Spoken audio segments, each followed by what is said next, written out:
I call a meeting of Linden School Board for February 6th to order. Stand for the Pledge of Allegiance. I pledge allegiance to the flag of the United States of America and to the republic for which it stands, one nation, under God, indivisible, with liberty and justice for all. All right. First item on the agenda, of course, is the approval of agenda. And so, just an announcement on the outside. No who's here or not. Oh, no, I'm sorry, yeah. I'll note for the record that all are here except for Director Owsley, who is absent with prior notice, including our two student reps and us. All right. Agenda. Due to illness and weather conditions, staff members from the Family Community Services that were scheduled to present tonight will not be in attendance. I will work with Superintendent VanderYacht to reschedule a presentation for a later date. I will entertain a motion to remove the presentation by Family Community Services from tonight's agenda under Superintendent report. I'll make a motion to have that removed. Okay. Second? Okay, motion made and seconded.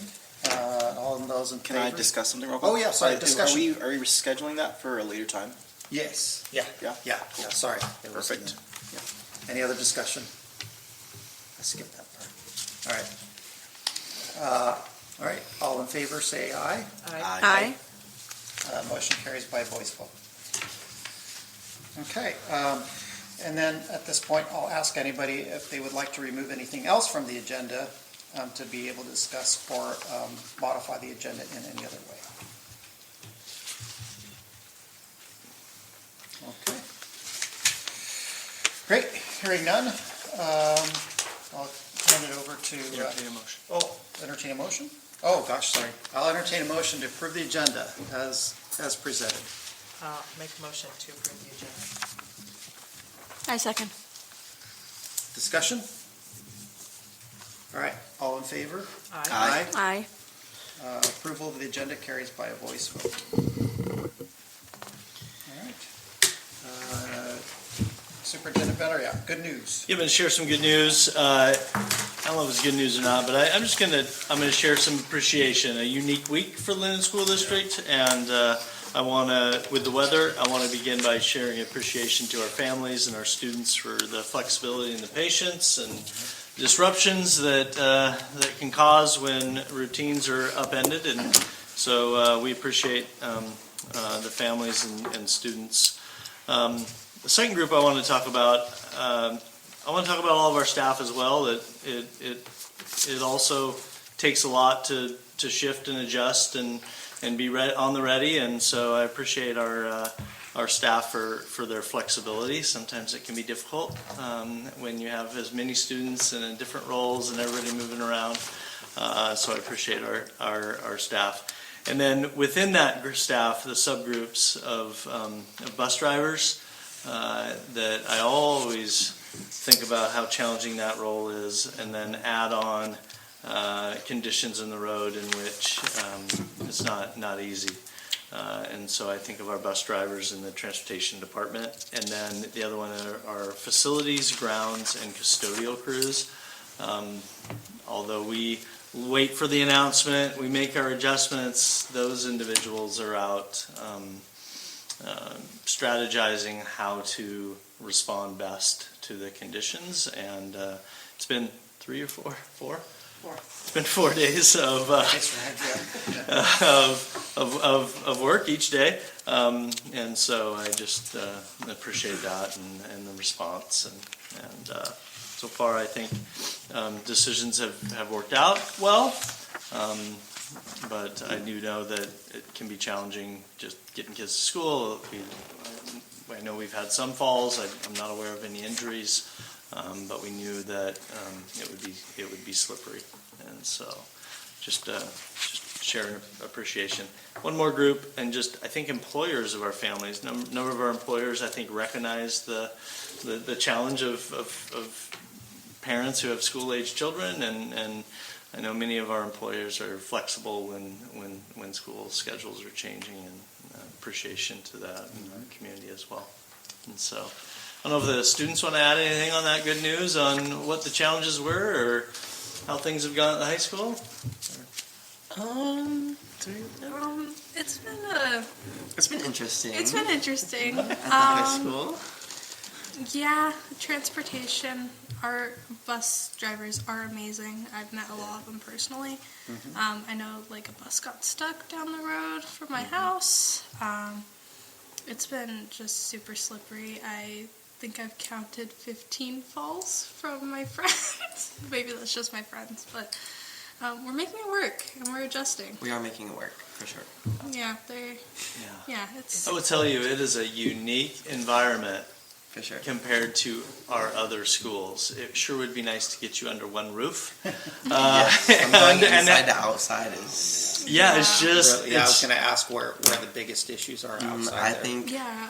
coming inside to like the main hallways. Oh yeah. It's so They're slippery. so slippery, dirty. and Mr. Freeman made an announcement this morning telling us to wipe our feet off, but the mats are like soaked, so Yeah. we can't really wipe our feet off. Yeah. But yeah, we had some close calls and actual falls. So Yeah. hey, that rhymed. Yeah, it's been an interesting last few days. yeah, it's just and thanks for sharing. The biggest challenge seems to be from the transition from outside to in. It carries in the ice and snow, and then Yeah. it's on that linoleum. Yeah. And then so that gets wiped up between every passing period. And We that's have been giant fans Yeah. Yeah. going in the Right, hallways. Really? Yeah. Mr. Freeman, we are going to order some larger. I'd like to document that stuff. That would be neat to get a picture. Maybe I'll go and. What's that? I'd like to document that stuff. I have a picture of Mr. Freeman mopping the area. He did it after every passing. Yep. I did commit to him to some extra runners to get, but Yeah. so we have one on that counselor end, but we don't have one on the in the back. Yeah, yesterday, it wasn't just me, but some other students were also helping shovel during first period, which was Wow. quite amazing to see a bunch of students come together. That's awesome. I mean, short periods, most teachers are just telling us to work on whatever, and it's a new semester. There's only so much we can do. Yeah, there's not much to work on. So a lot of us students just went out and helped EC, Rinker, Freeman, and just got it done. That's great. Yeah, that campus is challenging. Can I add to that? Because I was just telling Kyle, when there was a Tesla that got stuck out of their driveway, and the high school was letting out, and like 6 guys showed up to try to help Yeah. this lady get out of the snow, so. Yeah, oh yeah. I saw that. It was awesome. Yeah, high school students have gotten a bad rap. They're great. They're wonderful. All right, Fisher Elementary had the privilege of hosting a meaningful visit with their colleagues from Blaine School District to share insights and strategies around implementation of CKLA, that's our language arts curriculum. This included peer observations, which allowed visiting educators to see firsthand how CKLA is being utilized to deliver high-quality, differentiated instruction. This collaboration reflects the positive cycle of sharing within our broader educational community. Earlier, Linden educators benefited from a similar visit to Oak Harbor before introducing this curriculum to our district. Now, we are honored to pay it forward by partnering with Blaine as they begin their own journey with CKLA implementation. Winter sports is in full swing. One highlight of the season so far is, we've had lots of highlights, but one highlight is the Unified Basketball had their first home game on January 23rd. Band, cheerleaders, crowds, all there. I know they're playing today at C Home as well, but it's a special time for our community. Any more, how many more unified basketball games are there? I asked yesterday, in fact, because I couldn't go tonight, and I think there's one more game and then a jamboree. Okay. Would you like us Yes, to send please. you when that is? There may be a home game, there may not be. Okay, I appreciate that. Thank you. Okay. And then Linden High School boys basketball players, cheerleaders visit all 3 elementary schools to lead a sportsmanship assembly at the school. So the high school athletes were able to return to elementary school they attended and encourage the younger students' sportsmanlike attitudes such as honesty, fair play, and respect for others. Coaches did a great job of leading the assemblies, and the interactions between the high schoolers and elementary students were fantastic. Yeah, so leveraging those high school students. I spoke in the career ed class a few weeks ago, and now they're dispersed out into our schools, and yeah, more we can do that, the better. Fantastic. All right. Next on the agenda is the approval of the minutes from January 6th. 16th. Wow, it's going by fast. All right, so are there any corrections to the minutes to be presented? Okay. I'll entertain a motion to approve the minutes as presented. I'll make a motion to approve the minutes. I second. All right, motion to approve the minutes from January 16th. It's been motioned and seconded. All in favor, say aye. Aye. So the approval of the minutes carries by a voice vote. All right, next is our consent agenda, which includes the warrants and let's see, what else are we including? Personnel recommendations, overnight trip requests. I'll entertain a motion to approve the consent agenda. I move that we approve the consent agenda as presented. I'll second. A motion has been made and seconded. Any discussion?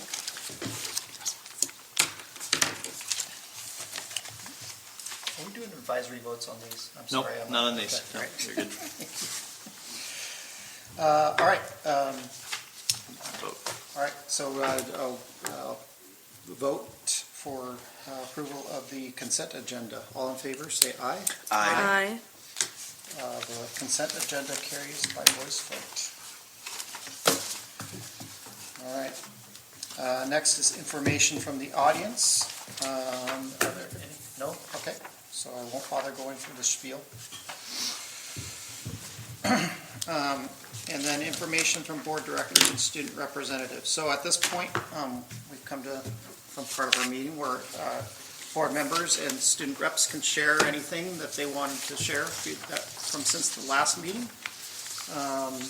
And like we've talked about, this is an informational session only. So if things require broader discussion, we can always pick it up at later meetings on the agenda. So I'll start with the student reps tonight and see if there's anything. Okay. I don't know if you guys remember, but last meeting we were talking about how we were going to do a student focus group in our next advisory period, the next Wednesday. And Ashley and I both hosted it, and it went super well. We got lots of feedback, all from freshmen, sophomore, juniors, and seniors, so a whole array of grades. Do you want to talk about anything? Yeah, it just went amazingly well. We didn't think it was going to go that well. We kind of brought up a topic of safety, and the students just took it on from there, which was amazing. And it was almost like hard to stop them. It was hard to stop them. Yeah. And they just wanted to keep talking. Yeah. So it was awesome, because we definitely did not think it was going to go that well. And I think we got a lot of feedback, and we've had a meeting with Freeman on like how can we make the feedback into action, and then what can we do with it. And so we're currently working with him on that, and I think we'll present later in a couple months about it. Yeah. Okay. But yeah, that's just our little update about it. It just went really well, and we hope to do another one soon. I think this month. Yeah, I think we're going to try to make this a monthly thing. I think it's just really good to get the students together, and these are students who want to do it, not forced to. And I got a bunch of those students coming up to me saying how amazing it was and how they loved being a part of it. Can I ask, what were the safety issues they talked about? Well, first we prompted, we were like, well, like, safety and security is going Is to be there our anything first. most important to you? Yes. And the first thing that came up was like the hallways, the inner hallways, and like blocking the doorways. And then it kind of like converted to like bathroom safety, and then we converted to like other topics that weren't safety. Yeah, it kind of just moved on its own. Yeah, for sure. We quite literally just prompted safety, and they went from safety to entertainment stuff that the school does, and inclusion, and they just did it all by themselves. And we're just taking the notes and adding our little bits and pieces. Yeah, it was really good though. Yeah. Cool. Can I ask from the student perspective, you mentioned safety, you mentioned bathrooms. Has there been, I know that recently Principal Freeman had sent out some blurb about updated safety for bathrooms and monitoring that. Yeah. Have you guys noticed anything? Actually that, like, I'm guessing you're talking about the detectors Yes. in the bathroom? Yeah. That didn't really come up. We had like one person say drug use, I think. I think we like briefly touched on it. Yeah, briefly touched it. The bathroom situation was more of the stalls not closing properly. Oh, interesting. And, I mean, I feel like it was more like the actual like structure of yeah, the the bathroom, structure of the interesting. bathroom. rather than like feeling safe in the bathroom. I see. Yeah. From a student perspective, my perspective alone, the detectors, I've seen them. Yes, they're they are working. They are working. Yes. And there's less drug use in the school, at least from what I've seen. But that was briefly touched on. Yeah. It wasn't a huge deal where they just went on about it. I think one student was just like the drug use in the school, and then Yeah. other students took it away from that. So I don't know. It was just briefly touched on, Okay. which I was surprised about. And the stall, help me because I've never, I mean, it's been like Yeah. a long time since I've been in Yeah. this stall. Yeah, So, it's yeah, are those, are they like falling off the hinges? Is that kind of the idea? Or is it just they don't close right? So we have like little like hooks. Those don't go into like like the little hole. Okay. It Yeah, doesn't. they no, don't. They don't. They just They don't. You talked to Freeman about this. Yeah. Yes. And Because there that was seems like almost a very simple, like I could go with a screwdriver and adjust For it. sure. Yeah. Like, that's You know what what you I mean? think, right? So- Yeah. and some kids were talking about how they've been walked in on and all this stuff. So, And yeah. and some in the men's bathrooms, there's no like doors. Okay. there's Yeah. I've never seen them, but Well, yeah. that's what I've heard. But yeah, the girls' bathroom, I think there's 2 in the bathroom near the library that the things don't go in where they should. And I know I use like a hair tie to lock my. Interesting. Yeah. Don't be surprised if you see Danny in there with Oh, I know. I'd be very surprised. We'll say hi. After hours, I don't want to run into kids. Thank you. Yeah, of course. I think that maybe is addressed on that second page that I gave you in terms of, Yeah. it looked to me like there were some action items and that might have been one of them. So quick question, the reports on these student groups, like are we gonna receive it monthly or how's that gonna work? I feel like maybe for each meeting after we do one of the the student focus groups, we could like touch on what we talked about.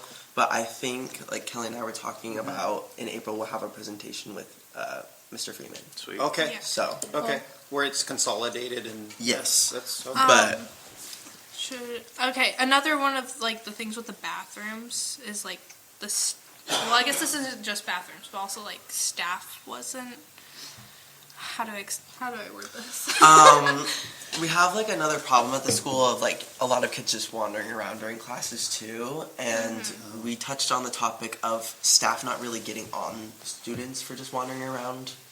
Because we have like hall passes at our school that are kind of iffy. Yeah.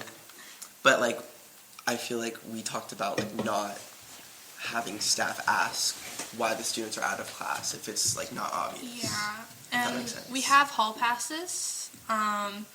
They're like color coded per bathroom, and there was a lot of negative feedback on it because Yeah. no one's keeping you accountable of which bathroom you're at, and these bathroom passes are getting dropped in the toilet a lot.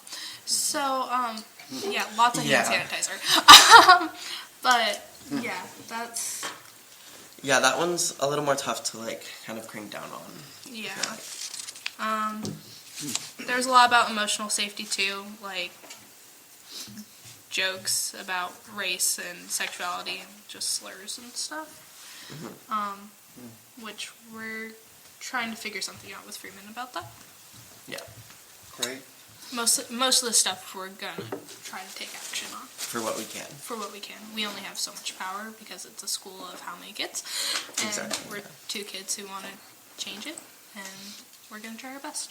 Well, I think it starts with you guys. And It does. It's that culture shift. And so I'm really glad to hear that you guys are meeting with students because that's, I think very valuable, and that they understand that you can bring stuff to the board, and that there's other stuff that you can meet with the principal about as well, so that's great. Yeah. We also had another thing that was brought up for like safety was holds at our school. Do you guys know what holds are? It's when there's like Here we go. exactly. It's like when there's a medical emergency on the campus and students have to stay in the classroom while they help Yeah. whoever is injured or whatever. We had one earlier this school year, and the school really cracked down on teaching all the students what it was last year, but these freshmen don't know what a hold is and what we're supposed to do and why we're doing it. For sure. And specifically in the focus group, we had freshmen ask like what a hold was, and we've already had one this year.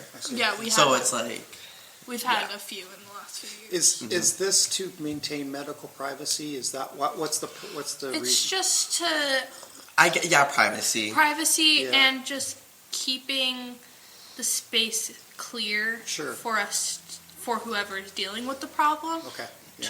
to just get it. Like if there's blood, you don't want students walking course not. through that. We've you know, had yeah. that. So We had that yeah, we happen had that my happen. freshman year, I think. Okay, And I remember there's one time where people were coming around this one girl, and she was freaking out. Right. And so we Right. just we just don't want students in the hallway and in the way when they're trying to fix an issue. yeah, that makes sense. And I think there's a lot of like miscommunication between a hold and a lockdown Right, because those are Yeah. two completely different things. yeah, So Yeah, a lot of people. I remember when we went into our hold.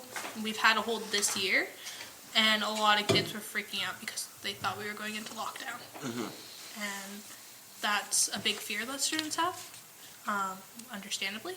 So, yeah. How does that get communicated? Is that, I'm assuming that's another intercom. We're doing Yeah. a whole. yes, last year they communicated it through like our morning announcements. In terms of the No, lockdown? when it Oh, happened. when it happens? Yeah, when it happens, Oh, yes. it's through the intercom. Okay. For them to communicate what it is. Last year they cracked down on it, and it was on the morning announcements. But a lot of teachers, especially this year, are not showing the morning announcements, and so a lot of kids. It's just one thing after another. I see. I don't. Have they put something in the announcements? For the holds? Yeah, I don't believe so. But that was another thing. Teachers not showing the announcements, and kids aren't getting the information they want. So it's not an announcement over PA at a certain time in the morning, it's just up to the whatever period It's teacher. whenever it happens, whenever the hold happens, it's over the intercom. But I'm saying, like, you're talking about sharing announcements. Oh, this is There's like a video. Okay. The YouTube video, right? Yeah, YouTube video. The broadcast 1 and 2 group, they create a morning announcement for every single morning the day before, and it's uploaded. I don't know, some of you guys have seen them. Yeah. Some of y'all haven't. I was in broadcast 1. I did that. Enjoyed it. But that's how the announcements are shared, and that's for like dance tickets and everything's put on there. Yeah. And some goofy little skits. yeah. Yeah. All right, thank you. Thank you. Yeah. Yeah, it's good to hear firsthand what's happening. I really appreciate that. The work you guys are doing. It's super valuable. All right, just go down the line. Director Hickman, anything, I mean, we have a legislative update later. Is there anything, I'll wait till then. wait till then? Yeah. Okay. Yeah, I've got, wait till a different meeting, like more just bond stuff. And, Sure. And stuff with levies that I've been researching. Okay. I'd like to discuss further, but I think I think there's enough on the agenda for now, so. All right, great. Director Barr, anything from you tonight? I think some of you may know, but just for the record, so we had the WIA Winter Coalition, January 27. It was live. All in all, the amendment survived. And I would just like to give a shout out to Superintendent VanderYacht. The way it went was, oh man, there was a motion to withdraw the amendments, and there wasn't really even, it looked like we weren't going to get a chance to present, right? Yeah, it looked like they would vote just to withdraw Yeah, it, so they didn't have to yeah. talk about it. Yeah, and Superintendent VanderYacht handled it very well in terms of, persuasion, in terms of letting them know of the Robert rules even. So I think that was very well done. Thank you. And in the end, the votes to keep the amendments on the ballot were 36 votes to keep them, 17 no, for a total of 53.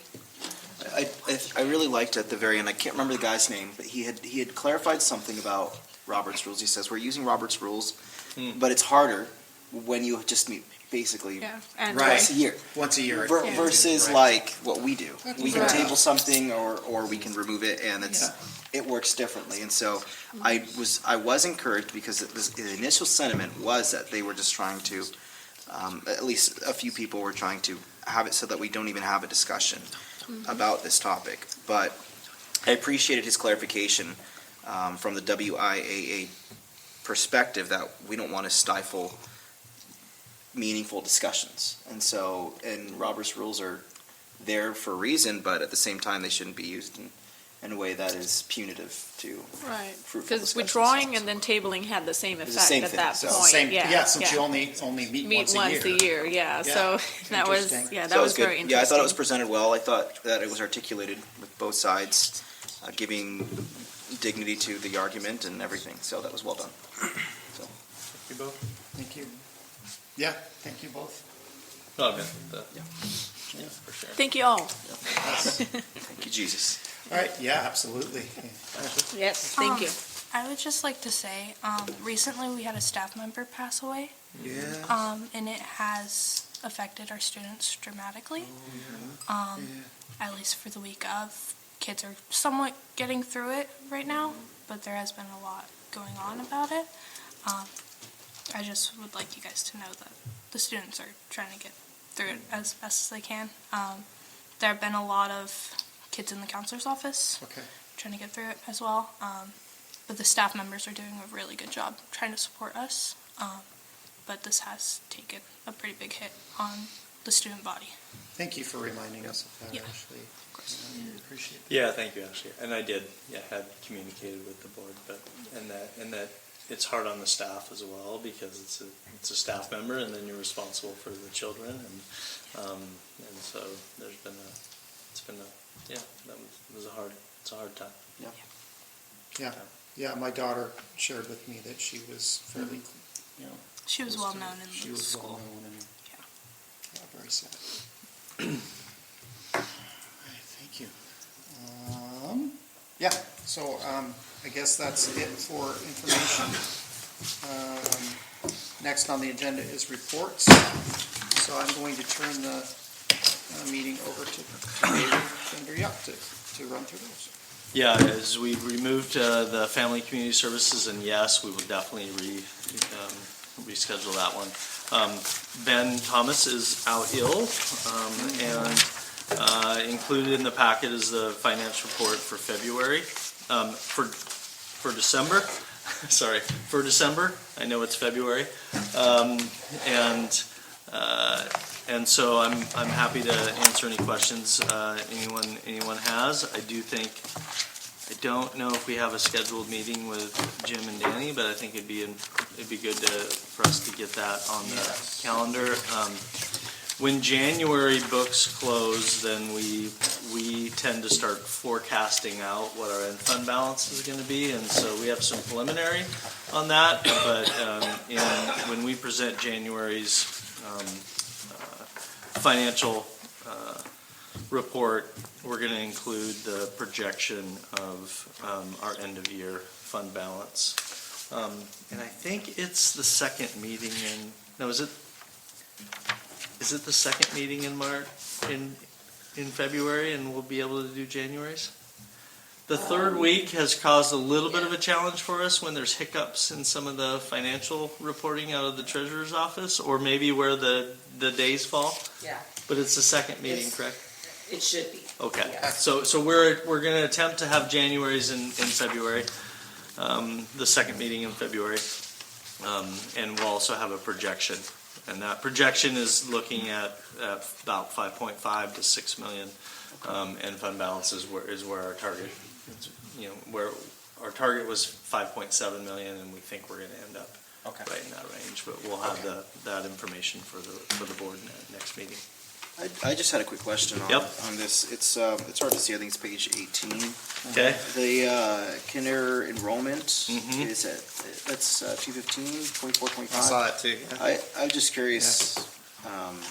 Can you explain that for me? That number right there, the 215 and just That we have 215 kindergartners. yeah versus like seems like the trend that we've had in the past. Yeah, and so we do see a potential trend of a reduction in primary age and incoming kindergarten. We knew the birth rates were going to be down, and then with housing slowing and availability of homes and the options of families, we think all those things combine to potentially plateau our enrollment. Yeah, so. Yeah, so we had 247 in terms of FTE in 23-24, and we're at 215. Okay. And we budgeted 190. And so, ironically, the school that had experienced the most growth, Bernice Fossbeck Elementary School, is where we saw the greatest reduction in kindergarten. Interesting. And so that's where we reduced a section this year. So. Cool. Thank you. Yeah, it's and there's the reductions, and I mean, if you look at the variance, there's quite a few negatives in there. Yep. And it's through 6, so yeah, something you're watching. It sounds like, which is good. Okay.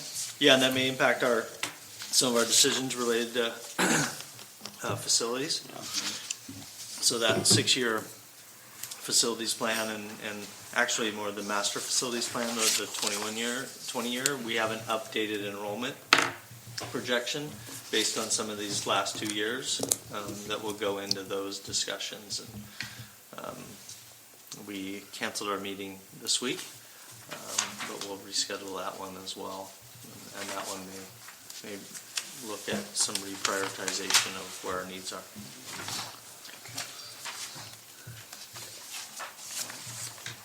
Any other questions? Audit started on the 21st, right? That's the other thing that ends, right? Does that go in till March? I'm not sure when the end date Okay. of it is, but yeah, state auditors have met with some of our staff, including, I think Ken ended up meeting, and they reached out to Jim and Ken, and Ken had done it last year, so he had, they're required questions that one of the board directors answers, and then I had my interview, and they've been interviewing Ben, and so they'll be working through our books, as I hope you've recognized. Schools are a highly regulated entity, so so they're looking through all those things to make sure that we have internal controls and there isn't any fraud, and we know we can make good predictions on fiscal standing. Yeah. What was that? There was one other thing I was going to say. Oh, I do think a lot of times they'll have a focus in the state. And I did ask. He said there was only going to be one, and sometimes they have multiple areas. Like they'll do special education and food service and ASB. This one there's only one, and they're going to do child nutrition. So it'll be the food service. And so because all those, so they'll put a deeper dive into. Does that have anything to do with the excess money that has been accumulated over the years? Not for Linden per se, but because there's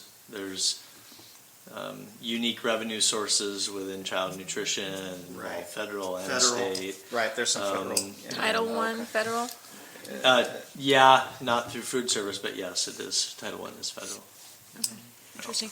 And this is just for the record, financial audit, right? The Financial state audit, audit that's happening, yeah, okay? yeah. Because it's interesting to, we received an email from Kelly that the auditors were asking what organizations are the board directors affiliated with?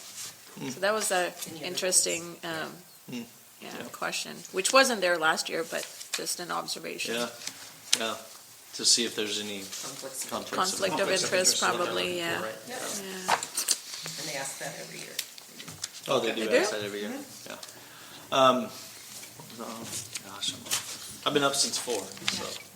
Well, Ken and I got to go and talk with Narlene at Oh, Prospect. that's right. Yeah, and there's a lot of moving parts to food and getting food from the USDA. Have you ever seen the new boxes that they have over there, Bernice Prospect, where all the food goes and then gets distributed? It's a lot that goes into feeding you guys. So. The episode. We get triangle pizza. True. But I mean, she We just got made the comment, like, she tries to try new things and, Oh, yeah. accommodate you guys and your tastes and everything else. It was We interesting. highly appreciate it. Yeah. Yeah. I know what I was gonna say, there's a cost to audits, that's one of the things, I remember the board, remember that last year, and I think I said maybe that we budgeted 60,000 last year for the audit, I think it ended up costing 40,000. So we have to pay the state to be audited, because auditors need to be paid. And so, he thought it was gonna be a lot smaller this year, only budgeting 37,000, so. To see how close we are. Is that, We'll see. is that Yeah, because it's it's their time and their different things, and so then we're billed for the audit, and so. Interesting. All right. Okay. If there's any other questions on finance report? Not right now. Yeah, it'd be good to hear from Ben soon. Yep. All right. Committee reports. So today we have a committee report from the legislative committee, just me and Tanya. So I'll just kick it over to you, Tanya. Okay. Director Hickman, sorry. So on page 23, I'll let you guys read for yourself, but that's essentially what Jim and I have been up to.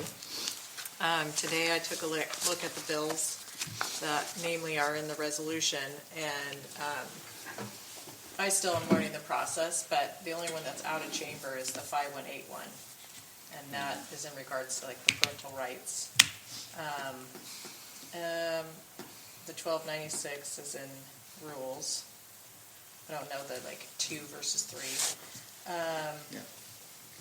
The 5180, the rights to, let's say,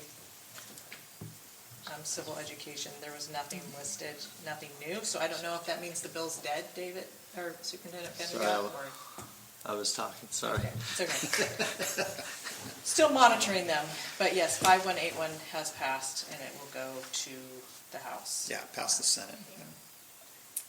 And then essentially, in this resolution, and the reason for it, I drafted something today that, just to kind of keep this all, why am I doing what I'm doing? And essentially, the first thing is that it's 3 parts, is shield our district from like all the negative and unnecessary interference that happens on the legislative level, that our staff and administrators are working and to serve our families and kids, and that some of these bills make some in our community feel like our purpose is not just to meet our goals and our mission statement, which is not true.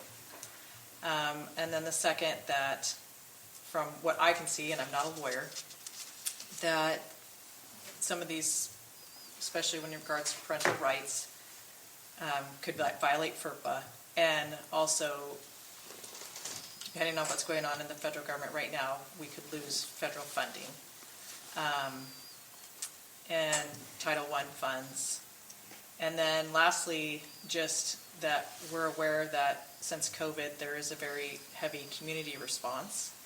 And when there are controversial policies, that it does directly impact our funding, like our MSOC, and which is tied to our enrollment. And so that is also frustrating. So just, it's a nonpartisan board. Washington State makes it really hard to be a nonpartisan board. And so Jim and I just like, well, how can we, we want to be more proactive this year than even last year, and so this is an attempt to do that. That's great. Yeah. You have anything to add, Jim? Yeah, just, Director Burberg. and I think, I've spoken, about this a little bit, but we decided to make a trip down to Olympia 2 Mondays ago with a couple other board directors from other school districts, and didn't quite know what to expect. I think we only had 1 or 2 meetings scheduled there, and We had like 3. maybe we had 3, Yeah, and we ended up getting 6. 6. Because a lot of it was on the way down there. Yeah, We were getting responses. right. So we got there at 2 in the afternoon, and it was just great. We ran into to Senator Shoemake in the hallway, and she graciously met with us for about 15 minutes and listened to us. I mean, unfortunately, she still voted yes on 5181. Even though she agreed with us. Even though she agreed with us in our meeting. I will say on 5181, this is how I put it to Director Hickman, is there's a bronze lining because they actually did accept some floor amendments that incrementally improved it. That's the one where they wanted to push out the notification requirements to parents to 48 hours for things even like if a student is involved and so they actually, for things like if they're involved in a legal issue at school, they actually amended it so that the parents get notified for those things immediately. Unfortunately, some of the things like the medical side of things and the things that we are concerned about are still in the bill. And so we'll see what comes out of that. We'll continue to work on that, turn our attention to the House side. And so we're trying to work it as hard as we can. It's an uphill battle. We'll see where it goes. Our next engagement is going to be with the House side. I think the 1296 is very problematic. Yeah. And I mean, and essentially, so you guys know, the initiative 2081 was passed last year with Yeah. bipartisan support. So that's the big frustration. It is. Now, Reichel, of course, we're not going to follow this because it impedes on student privacy and, that's the law. And then all of a sudden, ekes out of a court hearing as nope, this is 100% should be in effect. And Right. then it's knowingly that there's these Senate bills and a House bill that are going to, never mind, just rip that away again. And Yep. so, and there's also a bill, and I don't remember the number, but also going to make it harder to put initiatives on the ballot. Yes. So they're just clawing away at it, but Yeah. More administrative hurdles. yes. On the signatures is what's being done. That's frustrating. Yeah, so basically the emergency clause, normally, so initiatives have to be done, I believe, in March, so we're past that deadline, okay? Referendums can be filed as late as July, so this is being done on purpose so that it goes into effect before a referendum can be filed. Yeah, and they both have that So- emergency There's They clause. both have the emergency clause. 90 days something. Yep. Yeah.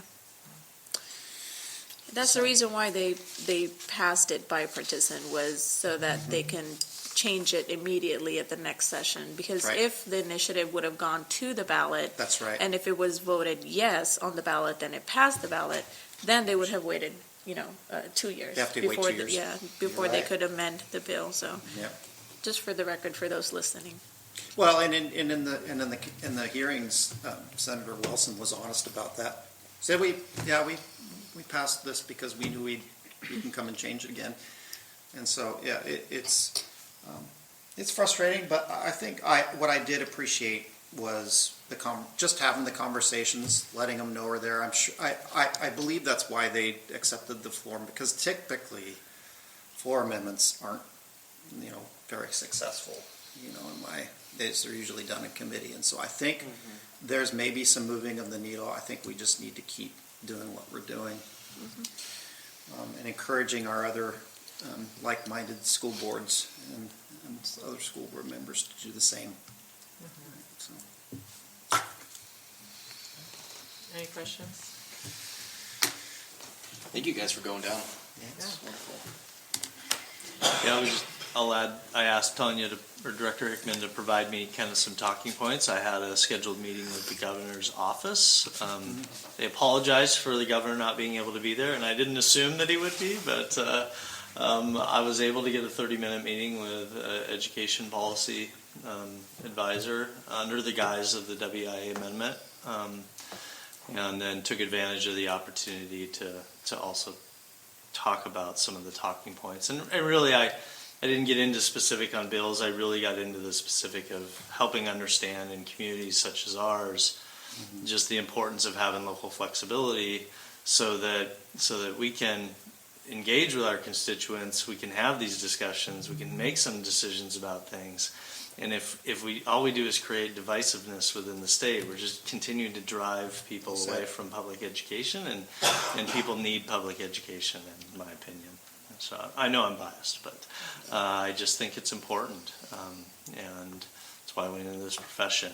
And we don't need kind of this outside discourse and dialogue and not always real accurate about what's happening to then just create people to make decisions based on, the political, rhetoric. Let's get in rooms like this and let's hash it out as a community. I just, that was the point I made, just kind of help them understand that sometimes it doesn't help by digging in. The people who get hurt are a lot of times communities that may not align as politically with what, is in Olympia. That doesn't mean that we're not for all kids or that we're not, let's allow the community to grow to be that way. And so similar argument with the WI amendment as well.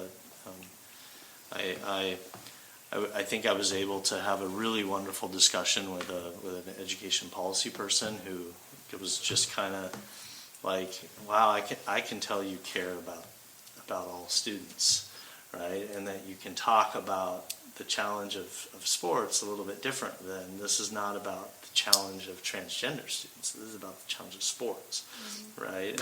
And be able to talk that way and engage in that and I was encouraged that she brought up some legislative representatives that are not probably pursuing, looking at, is there a need for any change? And I found that when I get an opportunity with people, I can at least help them understand kind of the challenge that's created a little bit, and it's not coming from a place of negative or hate, just trying to process through it. So I was pleased that they were allowed it. And anyway, sorry, long-winded, didn't mean to share tonight. I just appreciated the talking points because I think that's what it comes down to, right?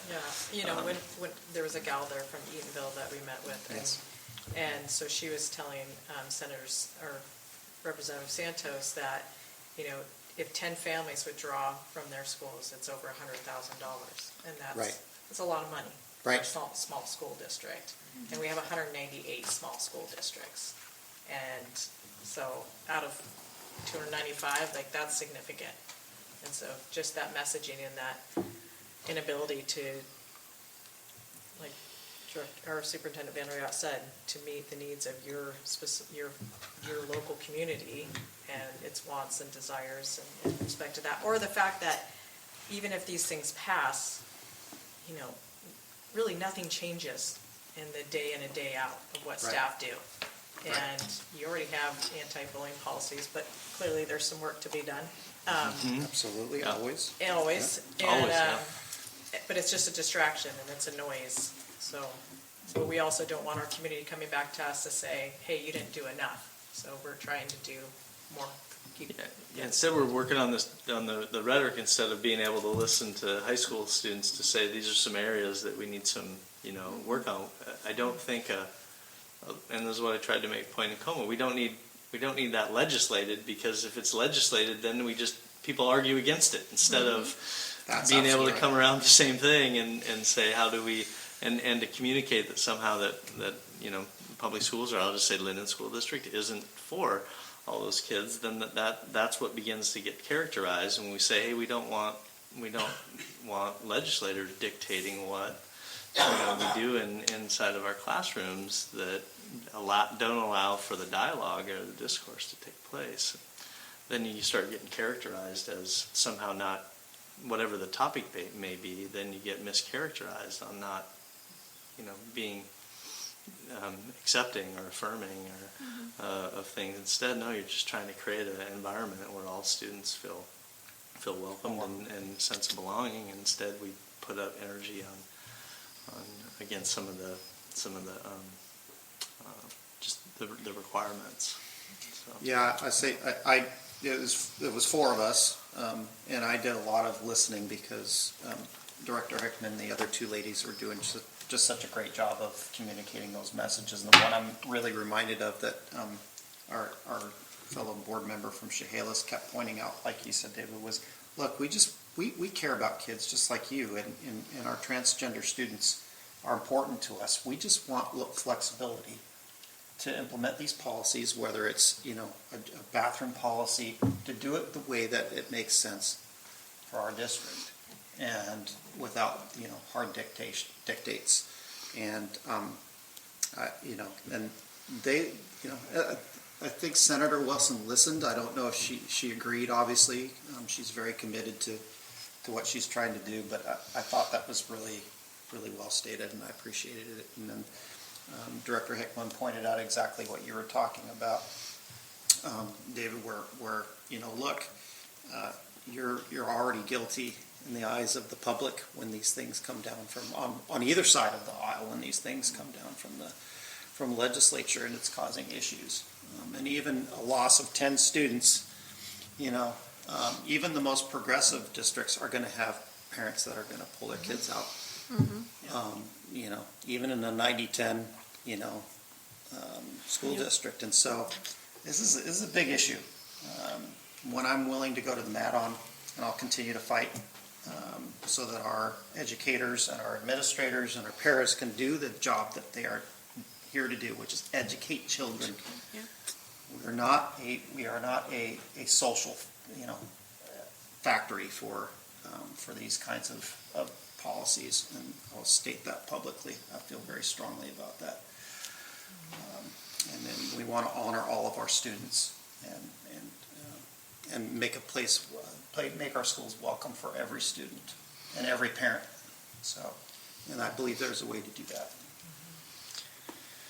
Yeah, I believe so too, and there's a reason why there's strong advocates, because there has been harsh and harm is done, and in our roles we need to be cognizant of that as well. So I appreciate the thoughtful dialogue. I also have a reach out to the Washington Commission for LGBTQ+. They've put out some statements around the amendment, and again, just kind of the characterization within that. And so I do meet with them Not next week. the week after next. And again, I'm just trying to serve as a bridge between advocacy groups and other groups. And yeah, I think I believe in people, so let's see if we can bring people together that have very sharp differences. I don't know why you keep doing Como interviews. I saw her downtown. I was like, David. Was she here? I did it. Yeah, I saw her like the other day. Oh, they reached out. I said no. I just they wanted to comment on the executive order, and I just respectfully declined just around the national politic thing. So. It's a lot of noise, definitely, I mean, if we see how much time we have to spend, like you said, the distraction Right. versus the academic outcomes. Right. How much time do we spend in their meetings in terms of, tackling, because this is coming down, and then we have to protect the local, the authority that we have so that we can do the best for our communities versus what's coming down from there, then, yeah, definitely agree with you. I honestly, personally, there's no place in schools for any political, agenda from either side or middle or from anywhere. Because then again, it's a learning institute. But yeah, that's what we're up against, We're in times But right now. Yeah. all the people that I've met so far, I've ever talked to or interacted, they have the same tune of, what can we really do, to focus on the children and focus on the academic outcomes, because that's where we need to be focusing.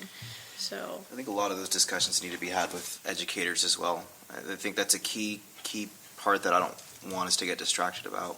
I know that all this is important, of course, and so I think that as we move forward, we shouldn't forget the importance of, if we want to improve kids' educations, who better to help us understand how we can improve education within our school district than the educators themselves. Absolutely. Well, and I would add to, what our student reps pointed out today, I think that's part of it too, right? What's the barrier, right? From the student perspective too. So, yeah, I agree with that. Good dialogue. Good. All right. Okay, one more thing. Sorry. Yeah, good. Well, thanks. One of the examples I'm using with kind of legislators and what I use with the governor's office is, I think there's always going to be, kind of some special interests. Those things are going to be there. But I thought a real significant overreach was language from OSPI that requires the placement of communications in certain documents in certain places and different things. To me, that just communicates that there's not a trust within the communities to follow the laws that are in place. And when you start, identifying, legislating where some of those things are. I don't care if you're an extremely progressive or extremely conservative state. Those things just then blow with the elections, and I think it's just really disruptive and makes it hard to lead schools when you're waiting for things and for that specific.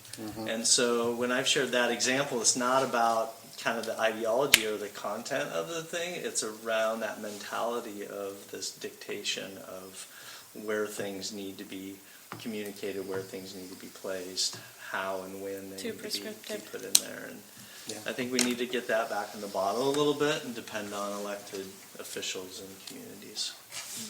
So that's enough opining for me. And the threat of the 20% withholding of funds, which is under. That's a big one. Is it HB 1296, or it's in a couple of bills? Well, it's in two of them. There's the 20% is in the Senate bill, right, Director Yeah, Hickman? 5179 is the complaint process, and then I Yes. think also 5180. 5180, yeah. Yeah. Yep. So again, the distraction, the noise, instead of, us being able to focus on the academic outcomes, That's I think is, yep. All right. Are we ready to move on to the next? Okay. At this point, we're going to have, we have resolution. So this is item 10 on our agenda. So you're going to read the cover sheet? Good. Yep. So following the board work session at January 16th meeting, the following resolution is being presented to the board for board consideration.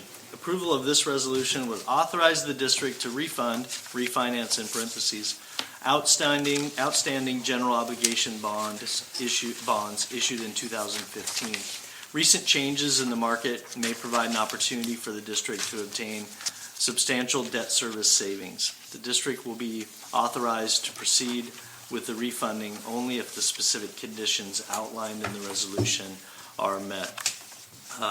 My recommendation tonight is for approval of Resolution 0125. Yeah, I'd like to make a motion to approve Resolution 0125. I'll second. All right. Motion made and seconded. Any discussion? Question, we number a resolution, so this is the first for the year, right? Yes. 125. 01 of 2025. Oh, Gotcha. I guess so. Just notice. I'll say, I read through this, and, as good as I am at reading cryptic regulations, the legalese was a little overwhelming. Yep. However, the money line for me was toward the end where, basically, by doing this, we're authorizing you and Ben, basically, right, to, just like we talked about, to start this process, and if the numbers don't work, if the interest rates aren't right, then that basically, we're leaving it in your hands to make the decision to vow, and I think that was left in that document. Yes. Yeah, I think it's a no-brainer for us. It's a great way for us to save money, and I'm all for that, so. And again, reminder, the money is would come off tax collections of taxpayers. So it's not money that would come extra to the district for use. It is to reduce the tax burden. Right. Come again, the money, So it'll save money, but the money saved will be reflected in a reduction in the tax rate gotcha. that we're collecting from taxpayers. Thank you.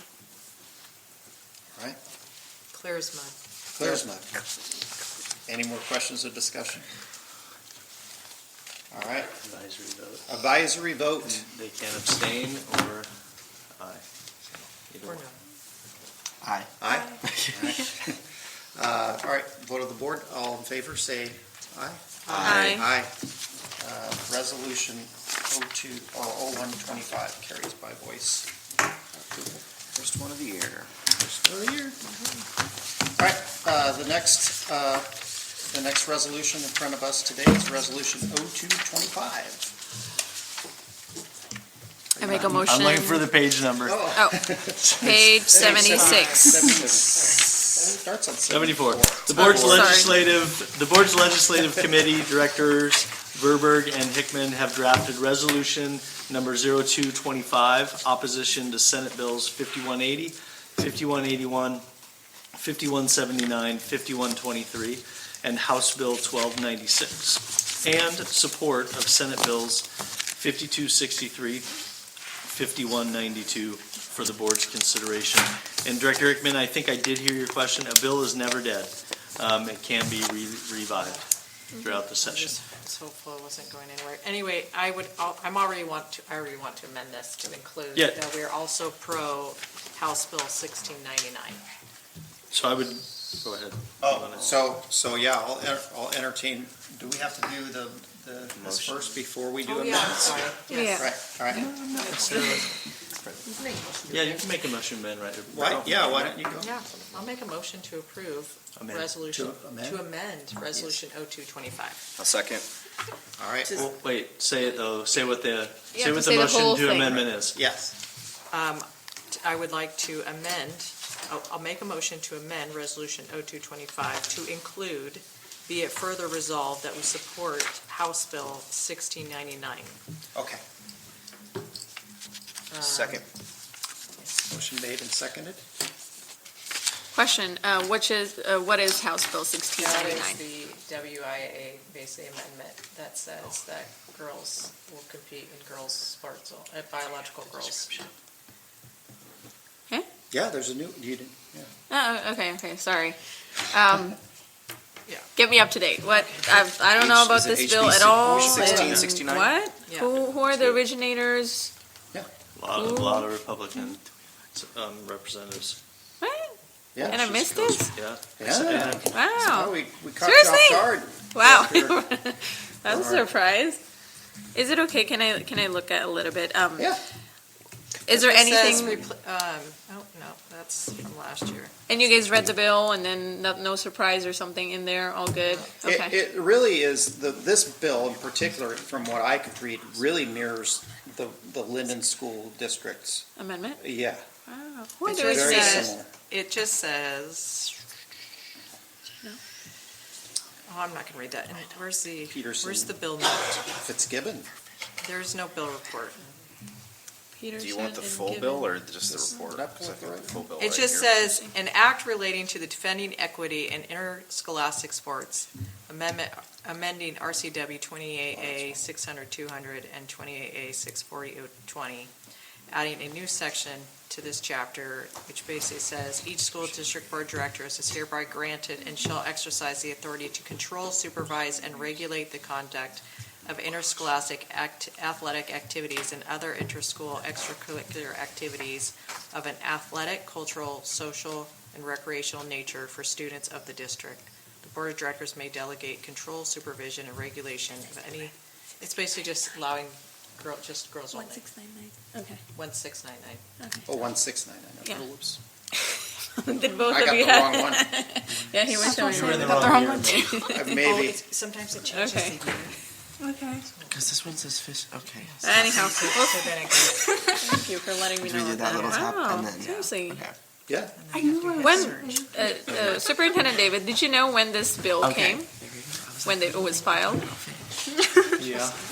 Okay, I found it. Anything? I've January 29th. 129 Yeah? was the first reading. January 20th. Director Barr, I've shared it broadly and with many others as well, and Okay. encouraged support. Okay. Oh, absolutely. Okay. Well, thank you for letting me know. Sorry, I was definitely I caught off guard on this one. Thank you, Director Hickman, for including that in the resolution. January, man, it's been a week or something. Wow. Hasn't it? I didn't realize there was something like this. And you said this mirrors the amendment that we have. It did, from my read. I could be, there could be some differences in there, but there's some real similarities, I think. Okay. Interesting. I like the bill sheets, and this one doesn't have one, so the bill reports doesn't have one, so. And I'm not a lawyer, so I'm not gonna pretend, but from what I gather, it's what it needs. No worries. I'm going to depend on you guys and what you're telling me on this bill, I guess, because we're amending it just right now, and I haven't looked at it, so I'm taking your word for it. There's a line within the added section that says the school directors or a voluntary nonprofit entity may prohibit biologically male students from competing with and against female students. Which section is that? In athletics, section 2. It's sub 2, Line under 38. section 1. Section 2. 38? Here it is. Let's see. Is it a one-pager or something? It's, Or you're reading further down. But Page 2. page 2, it's in section 2, sub 1, actually.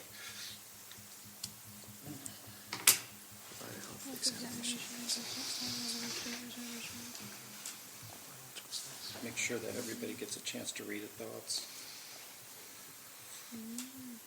nice. It's everything. Yeah. Did you guys read it? Did you read all 600 pages, though? And it's 3 pages. Oh, yeah, for sure. So you know it. 6 pages, 5 pages. The rest of it seems pretty, it's more sexual harassment. I got this up. Sexual harassment. Yeah. Basically, page 3 or 4 was the gist of it. The new section, yeah. That one,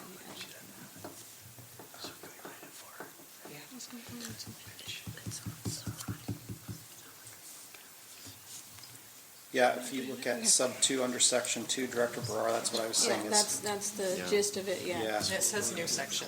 that's the new, it's a whole new section. You have it in front of you, Director Hickman? Just Thank on you. my phone. Yeah. So including in that amendment, that line,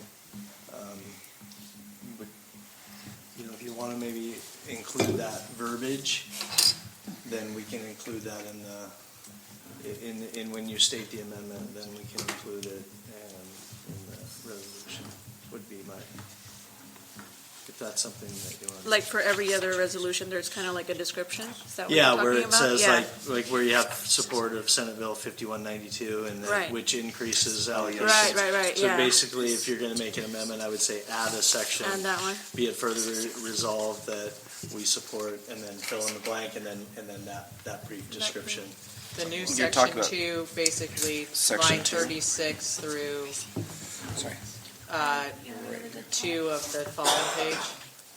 Usually there's this thing. Ending Yeah. with athletic. Equity. You could just say. Yeah, you which could, defends yeah, that's a equity, good yes. suggestion. Just If we say did number- relating to the defending equity of interscholastic sports. At the very top of the bill, there's usually like a gist of it, Yeah. that maybe we can use Yeah. that to Yeah, describe it, yeah. a little less wordy. Yeah. Yeah, lines 1, is that what you're referring to? Yeah. An act related to defending, yeah, that's good. So how do we do that? They already motioned and made She made a motion to amend it, I seconded it. Oh, you did? I did, I missed it. yes, I second that, and So this is a- this is our discussion that we've Yep. just had. So I'd make Yes, a new make a new motion motion. to amend. Tanya? Yeah. I entertain a motion to approve the amended I make a motion. resolution. I'll make a motion to approve.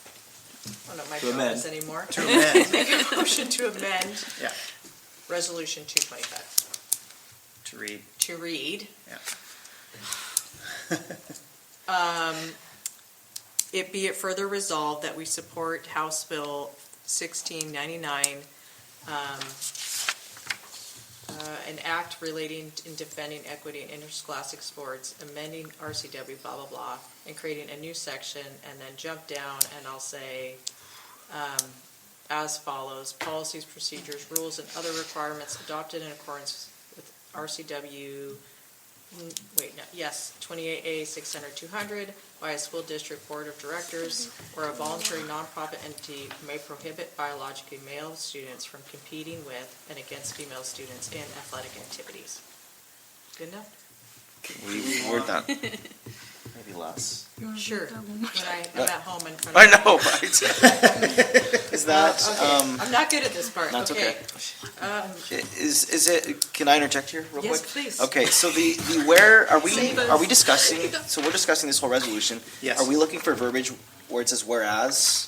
No, be it Yeah. further. Yes. Yeah. We're- Or I Yes? think I Okay, think it's so, in the end where it says be it further evolved, because then that's where you're stating supports Yeah. Yeah. on the second Oh, I page. It's on the see. second page. Go down here. So be it further resolved, it'll be we support House Bill 1699. And then my Yeah. verbiage. So maybe I'll just say. can we just do that be first? it- Okay, be it further resolved, That's the first sentence. we support House Bill 1699, and then I'll just jump down to that section too.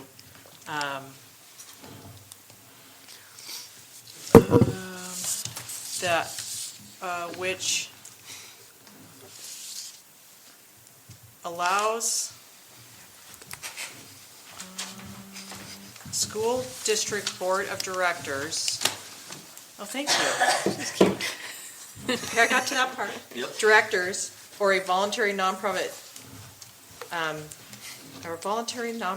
by, yeah, see, we're doing this. It's a little clunky, that's okay. Be it We'll get there. Be it further resolved that we support House Bill 1699, which allows a school district board of directors or a voluntary nonprofit to, or actually, no, in accordance with RCW 28 600-200, to only require, no, To prohibit, to prohibit, thank you. sorry, can you, yeah, biologically male Yes. students from competing with and against female students in athletic From activities. competing with and against female students in athletic activities. Sound good? Or do you guys want to keep going? Do we need to keep going with separate classifications for male and female students? If you I want think- to. No, I I don't- think that's good, yeah, athletic activities where she Yeah, ended, okay. I think that's good. Let's do that. I'm stealing this now. All right. Okay, I think I have it. Can You you got read it, it? can you read it back to us? I read it. I read it. I read it. But I'm gonna type it and then I'll read it, Okay. Okay, so you guys can sign it tonight. We trust you, no we worries. trust you. Do you want to read it one more time? Yes, I do. Be it further resolved that we support House Bill 1699, which allows the school district board of directors or a voluntary nonprofit to prohibit biologically male students from competing with and against female students in athletic activities. Sorry, I came with an Motion. idea, but I didn't come with a verbiage. Motion made, do I hear a second? I'll on second. it? Okay, so motion is made and seconded. Any discussion on the proposed amendment? Hearing no discussion, advisory vote on the Aye. amended resolution. Aye. Okay. And I'll take, or vote from the board on the amended resolution. All in favor, say aye. Aye. And that's just the amendment. That's just the amendment. So we've just approved the amended version. We have not approved the whole resolution. Can I make a motion to approve the resolution 225 with the amendments as stated? Motion made, I second. second, motion seconded. So we have a motion and a second for the amended resolution 0225. Any discussion? Hearing no discussion. Advisory vote. Aye. Aye. All right, vote of the board. All in favor, say aye. Aye. Resolution 0225 and as amended passes by voice vote. All right, thank you all. Thank you. All right. Those are our action items. Next is our board workshop on capital facilities, and I will turn it over to Superintendent VanderYacht. Yeah, met with Director Verberg and Director Owsley, and Director Owsley was going to facilitate the discussion on the workshop, but he is not with us today, and so I'm going to step in. Tonight, the board I'd like the board to be able to discuss impact fees and answer a couple of questions. One question, can we confirm, we don't need a vote, but just kind of confirm that the general sense is that we want to include the request to collect impact fees in the 6-year capital facilities plan that will be brought before the board in the February 20th meeting. And in addition to that, a discussion about the fee schedule if interested in requesting the collection of impact fees. So I've provided in your packet, right? No, I'm off. Is that page 83? The fee schedule, is that what you're Yeah. referring to? Is it the discount thingy, right? Is that 80? 80. Oh, So Okay, I provided 83. in your packet 2 pages from four pages from the capital facilities, the 6-year capital facilities plan that outlines impact fees. When we create a plan to address our capital facility needs, and then we have to outline how those plans will be funded. And so within the planning of those funds, or within the planning of those facilities, we have 3 funding sources that are outlined. One is capital bonds and levies, capital levy, capital bond, a collection of impact fees, and then state matching dollars, state school construction assistance. And so tonight we're going to talk specifically about impact fees, and so in your packet I give you a little bit of a summary of the impact fee, of purpose, how the fee amount is generated, and then steps that are required to collect the fee. And on the 3rd page of that, I give you a summary of regional and other school districts across the state, along with the options that we're considering for the Linden School District. And so we are the Linden School Board could authorize and request the city and county to collect impact fees, and the calculation of the amount that can be collected is $9,323 per unit for a single-family residence with 3 or more bedrooms. For a multifamily unit with 2 or more bedrooms, the fee that can be collected is $14,073. Real quick clarification. Yep. You said 2 or more bedrooms. Multifamily, you mean multiple units, not multiple rooms. Is that correct? Multifamily housing, so a condominium, duplex, Perfect, okay. apartment, Just to yeah, clarify. and then each unit within that Okay, thank you. would be that. Yeah, so that amount is 14,000. Up above there, other districts, Bellingham's fees discounted at 25%, Mount Vernon's fees are discounted at 35% for single family and 10% for multifamily. Then all fees listed for King and Snohomish County are discounted at 50%. Yeah. I have a quick question. Yep. So amongst this list, thank you for providing that, which ones are the size of our school district? Are we a 1A or 2? We're a 2A. I don't have them listed here. Mount Vernon is obviously larger than us. Sultan is smaller than we are. Yeah, I was gonna say Sultan, but yeah, they probably are small. Ferndale has, the city is, we're the same size. Okay. Their school is larger because they don't have a private school. Okay. Can you walk us through the Yeah. discussions, spark notes on your interactions with the city? And Yeah. I'm assuming a lot of it centered around Pepin Creek development, but I don't know, I'm guessing.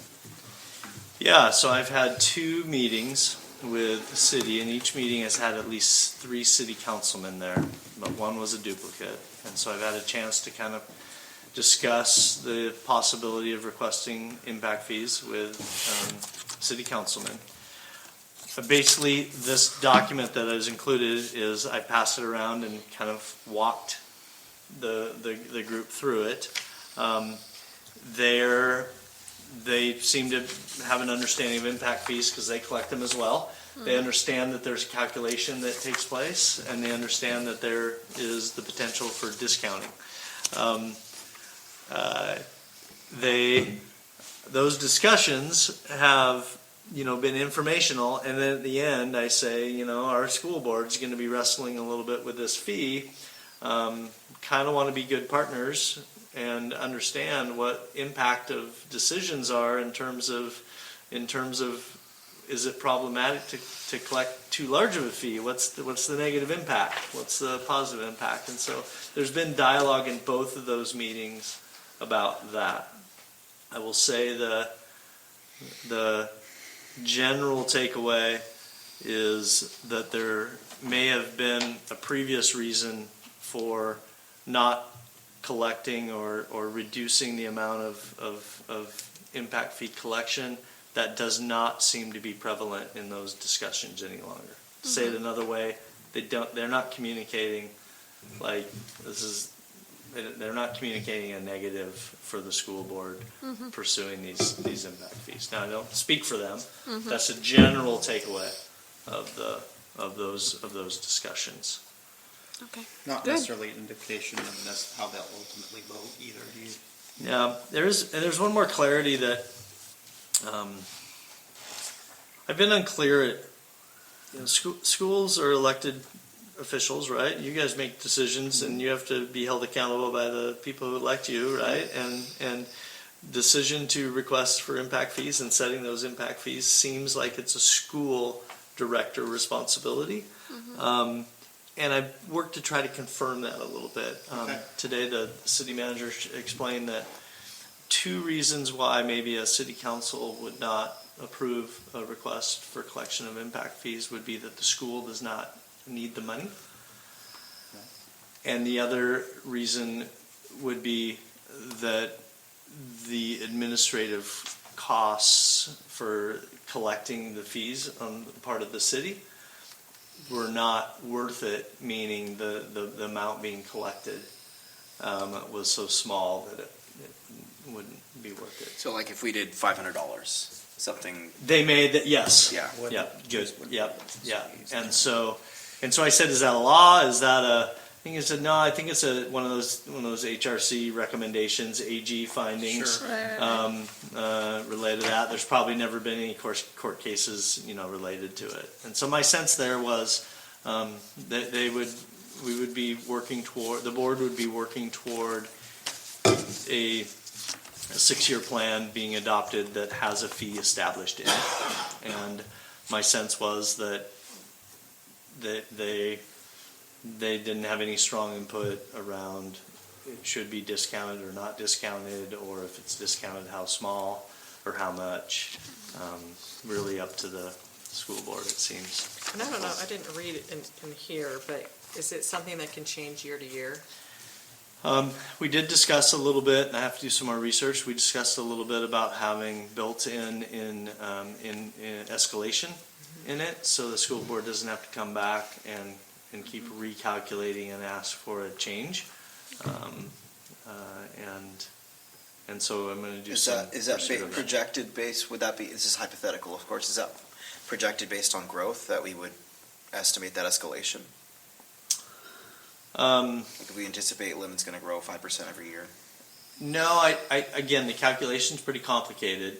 I think it would come into cost of because cost of construction is part of what calculates the things. So by collecting, let's say it's 4,000. If we collect 4,000 in 2025, that 4,000 in 2028 in building it isn't first 4,000 any longer. So do you build some escalation into the impact fees? So that Accounting for inflation, I guess. At that for point. accounting for inflation, and so tie that to an index like a CPI, a business index, and have a regular, and that way, if there's not a lot of inflation, that doesn't get increased, but you tie it to inflation. So I need to do a little bit more work on that, but there was some discussion about that. Districts can also recalculate and come back and say we're adjusting the impact fees, but then that's the cost of that. It was pretty costly to do the analysis to see how many students lived in those homes. When you say pretty costly, are we talking like $2,000, $20,000? Yeah. Yeah. Yeah. So, going back to your discussion earlier, just to clarify, for Yep. those like me and listening online, if the board chooses to pursue the impact fees and then we decide, what's the discount and everything else, so everything is decided, we still need the approval of the city council before, that's part of the process basically at the end. Yep. If I'm understanding right, okay. They would need to, and we've talked with them about this, they understand this, they would need to pass an ordinance that allows for the collection of school impact fees. The county already has one. And then we would need to negotiate an interlocal agreement with them for them then to collect the fees at time of permitting. And then they would be held in the treasurer's office, I think, the Whatcom County Treasurer's office. And then we would access those funds to complete the projects that we would identify. So if, let's just say, hypothetically, the Linden City Council votes 4-3 says no, we don't want to move forward with the board's decision on the impact fees, so that's a no, right? We try again, basically, after. They get the final say, essentially. They get the final say. They're Okay. those elected officials. Now, according to the administrator, the city administrator, they have to have a reason within a couple of those two reasons, and so. Could the reason be, but given the reasons that you said, the school doesn't need the money, which wouldn't be true, administrative costs to collect to the city would not be worth it. If we pass this, hypothetically, with no discounts, and then they came back, could they come back and say, sorry, it's too high? Is that? That's a good question. I don't Hypothetically. think, my understanding is that they could do that. Okay. Do that. But they could also do, it's likely if you set it too low. Yeah, I just don't, right, I don't, the normal, I think that the typical process does not try to have one elected jurisdiction political group try to figure out what another Right. one. This is a Right, unique right. situation because we don't do building permits. Right. So that is why there's this relationship, and it's typically not a relationship where you're trying to win the favor of. There's no, and we talked about that today, right? And again, we haven't talked to the city council yet. We're just talking through. I said, it seemed like maybe it was a little bit contentious last time, and I don't think that's good for our city. And so I reached out to try to meet with them a couple of times, and we have, and we've had the mayor and the administrator there at both times, the city administrator there at both times as well. Is that cordial? Oh yeah, very, yeah. Yeah, I guess my only point was I'm stating the obvious. It says we need to pick a number that we think makes sense, right? Yeah.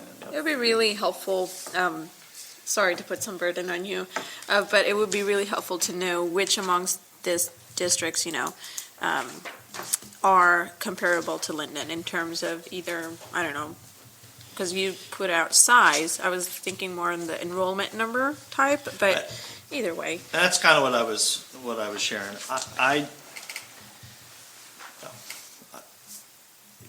the larger enrollment have a larger total assessed value. All those kind of things are kind of taken into this. Economy of scales. Yeah, the economy of scales, I think, built into this. Okay. I think the consideration is we have a lot of, and I've said this multiple times, we have a lot of people in the construction sector, and companies, and if there's too strong of a kind of discouragement from developing in Linden, does it affect that sector? Now, that's just one kind of mind thinking, right? We're also seeing a large number of apartments come in a very short period of time, and those create burdens. And so, is there an interest in there? Slowing The growth bottom in line, I want to just say one thing. The bottom line is we're trying to work a commitment to reduce the impact on taxpayers to address the capacity issues of a growing community. That's right. And this mentality of growth should help pay for growth is, I think, the discussion. Right. Yeah. One more question. Deciding for, which discount rate to go, do we have to decide, so one for both, or can we do, let's say we want 25% for single family, and then we want 50% for, sorry, maybe it's the other way I'm saying, so 50% for single family, or we want, 25 for multi-family? It can be different. And It can be? They can be different. Oh, And, okay. and they don't have to be these exact percentages, they can be numbers, Oh. amounts.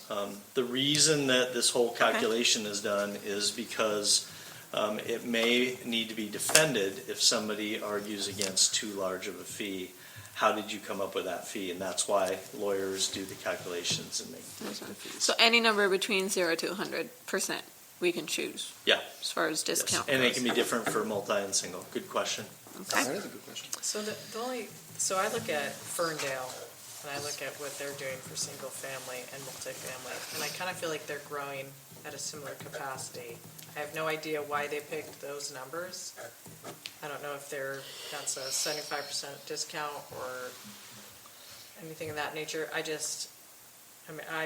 like Director Barr, I'm trying to find who matches up closest to Linden and mirrors us. And Yeah, again, the two biggest drivers of the calculation is they do a 5-year look back and how many students were generated for Linden schools. I mean, they look at the address and they say, these students are attending Linden. They look at our enrollment and they compare those addresses. Right. So it's not just size, it's rate of, right? Yeah, so that's that student generation rate. And so you can build a bunch of apartments. If no students come out, it would not generate any fee when calculating costs are, and then the other big one is they look at 10 years of property taxes and they subtract the 10 years of property taxes from the kind of calculated fee.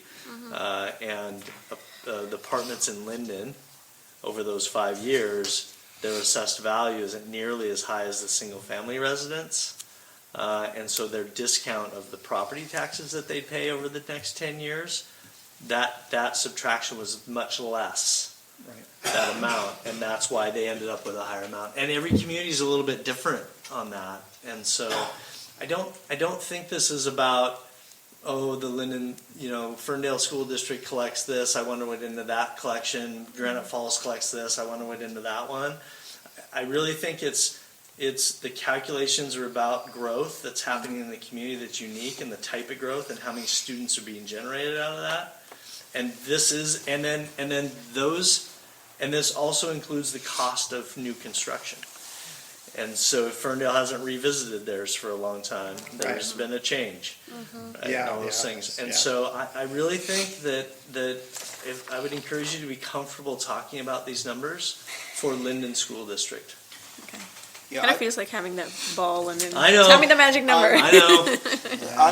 I'm of the opinion, and I'd love to hear the fellow directors. I think that when is the best time to plant a tree? It was 10 years ago. When's the best time to plant one? It's today. So I think we need to collect a considerable amount based on.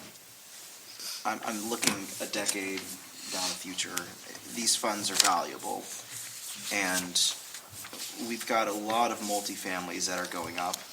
So is it horrible to say that we could give them a 25% discount and charge $10,000 a unit for 30 units? And that's a pretty substantial income that we could use. But I'd love to hear kind of where you guys are at with all these numbers. I don't know if you guys have looked at the comprehensive plan of, it's kind of interesting because we're talking about multifamily and single-family homes, and then it would be interesting to see how the city is zoned. Maybe if you guys have time, between now and then the next meeting, if you can go online and see what the zoning is for multifamily and then single-resident home, then you'll get an idea of, what's going to happen in the next decade or so. Yep. That may also help just sharing my thoughts out there. Well, I remember when we had our meeting with the city, looking forward to that biggest construction, whenever it will happen, Pepin Creek and the development of that. There's a pretty sizable multi-family Yes, there is. section. Yes, there is. Right. So, At least at the last iteration, yeah. yeah, so, Yeah, so I'll give my thoughts. Director Owsley asked us or me to read his statement since he couldn't be here tonight, so I'll do that to get it in the record. So here's what Director Owsley said. As a small government conservative, I've never met a tax I didn't want to get rid of. But I have to balance the ideology with the reality that communities need schools, roads, fire department, police, etc., that it has to be paid for. It feels like a never-ending ask of the taxpayer to continue to pay more and more taxes. And that's what impact fees are, a new tax. The likely place for the most growth in Linden is the area known as Pepin Creek. And the city are already planning on placing nearly $20,000 in costs for a building permit. Ours would be the single largest line item on a building permit. Even so, as we say, growth pays for growth. The new homes and apartments in the district will place an increased burden on the school district. So I am in favor of assessing impact fees, but only if the juice is worth the squeeze, quote unquote. I am fundamentally opposed to quote unquote progressive tax schemes where the wealthier you are, the more you pay as a percentage. The impact fee calculation for multi-family residences provides a lower discount to account for property taxes paid compared to single-family residence, primarily due to a much lower assessed value per unit. This results in a much higher proposed impact fee for multifamily residences. I think it better to set the impact fee for MFRs and SRFs to be exactly the same, in the range of $4,700, which represents 50% discount rate for single-family residences. So that's Director Alves' position. I did talk with him tonight too. Just one clarification is the transportation impact fee on Pepin Creek is just over $17,000. That is one line item. Okay. And then the additional fees are in there, and that's what's creeping up that Pepin Creek area. Right. Impact fee. So it wouldn't be the largest line item in the Pepin Creek area. It would be sizable, but not It would be large. sizable, yes. Okay. Yeah, I appreciate Director Alves'. For me, it's just a balance, right? Because I, at the one hand, I've talked to a couple developers, and of course, no, I don't know very many developers that want impact fees. But for me, I don't necessarily want to stifle growth in the city. Of course, the city will vote on this too, but at the same time, we've got issues, just like Director Martinez says, the best time to plant a tree is yesterday and today. So for me, it's a question of balancing those things on the amount. Do we have to pick an amount today? Well, we're not going to vote on amount. We're going to get a general sense, and then we're going to have on the 20th, there'll be an amount that's written in there, and then that document could be motion, second, and who's then going to write discussion that and amount? What's that? Who's writing that amount in there? Is that based on the discussion that we have right now? Or Yes. Is that, okay. Yeah. Okay. Yeah, and it doesn't have to be, there's time between now and February 20th as well. This is the discussion though, right? Right. So, yeah, But and the go from hope there. is to go incremental up or incremental down? What's that? Was it to go to is Owsley saying straight across always at 50% discount? He's Or saying, with- it looks like he's saying 4,700 for the single family and then leave it whatever that percentage for the multifamily. Is that right? To get them both to Get them 47. both to 50, 47.5. yeah, Okay. 50%. So you'd have a bigger discount for multifamily, it's the same amount. So, good question, that I keep talking through this, and then, yes, there's a time to be able to kind of process with some other people. So- I'm in favor of higher impact fees, just because growth needs to pay for growth, and there's no way around that. And I think that if we're gonna, will it slow growth potentially? But I think that it's something that our district needs. Yeah. We're struggling to get simple things done in our elementary schools or our high school, middle school. So it's, I think that to live in such a beautiful place as Linden, then there's costs that are associated with that. So I'm a firm believer in that. And it's it's not always the most affordable place, but it's certainly well worth it if you can afford it. So 60%. What did you say? 60%. 60%? 60% discount. Yeah, let's make our own. Yeah. I think it's a good way to kind of process it. Are you comfortable with, I think we're concluding that the board's interested in moving forward and collecting. Yes. And then are we comfortable with higher, mid, or lower? And Danny's, I'm hearing, comfortable with the high. For a person who spent a lot of time trying to figure out our capacity issues, some of the feedback that was really consistent for me was our property taxes are too high for us living here. And again, I try to explain that there aren't commercial hubs. We don't have Fred Meyers and Walmarts and Costco's, and we don't have waterfront industry and other industries. So there's a little bit of a premium.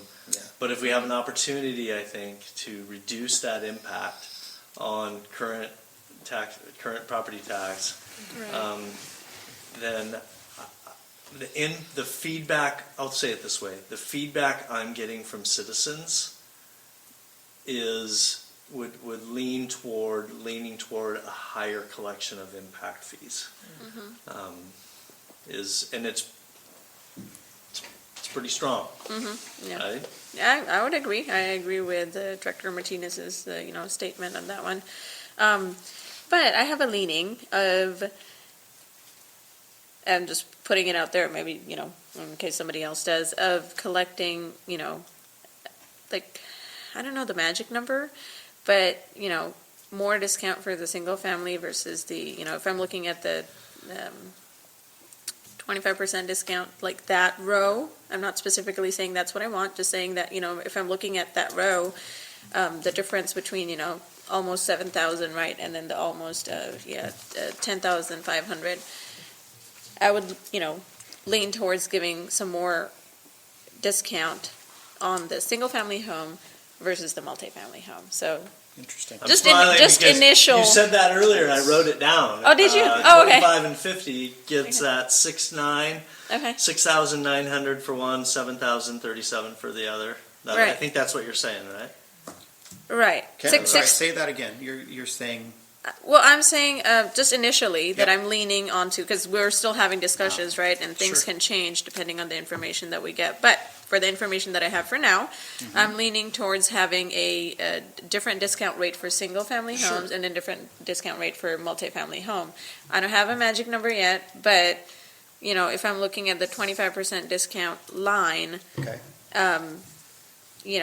I would give, am I understanding that right? They're right there for you. That 6,992 is 25%. Right, for, And then Same. 7,037 is the 50% on multifamily. yeah, I'll interject real quick. I think the multifamily should be 10,555. yeah, no, And then that's the- what I was gonna say. and then the I'm single trying to say it the other way around, that's why I'm like, Oh, okay. yeah, so 4, 6,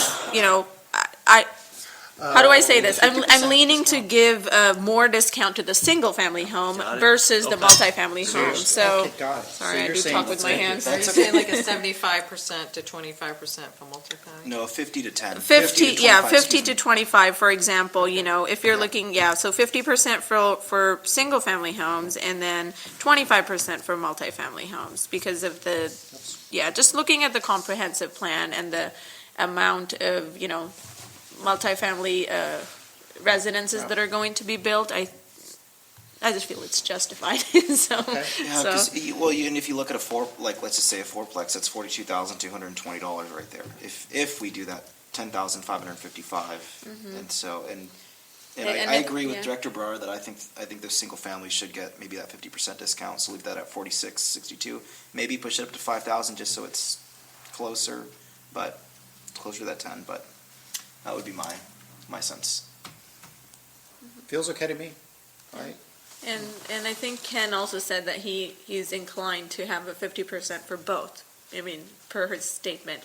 Am I understanding that Is it right? 47? He actually wanted a bigger discount for the multifamily, essentially. Oh, for the multifamily, I think okay, is so the way see, that he's on works the out. other. If I'm interpreting this correctly, I don't want to misconstrue. Bigger what? Say it again, though. Because he says in the range, Yeah.